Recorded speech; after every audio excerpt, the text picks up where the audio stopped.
விருதுநகர்ல 1903ஆம் ஆண்டு ஜூலை திங்களில் 15ஆம் நாள் சரியாக சொன்னீங்க. அக்கா தாய் யாருமான்னு சொல்கிறேன். அவர் தந்தை பெயர் முத்துசாமி, அவர் தாயார் பெயர் சிவகாமி. சரி, இவ்வளவு சொன்னீங்களே, காமராஜர் இயற்பெயர் என்ன என்று தெரியுமா? எங்களுக்கு தெரியல, நீங்களே சொல்லுங்க.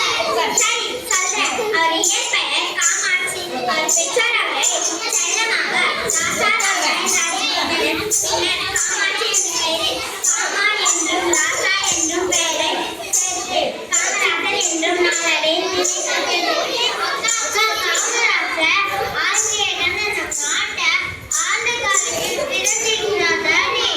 அதே 1903 பிறந்தார் என்று சொன்னேனே, அதுக்கெல்லாம் மறந்துவிட்டது. அவர் தன் 16 வயதிலே வீட்டை மறந்து நம் நாட்டை விடுதலைக்காகவே போராட்டங்களில் கலந்து கொண்டு சிறைச்சாலைக்கு சென்றார். அது மட்டுமில்ல, திருமணம் செய்து கொள்ளாமல் தன் வாழ்நாள் முழுவதும் கடித்தார்.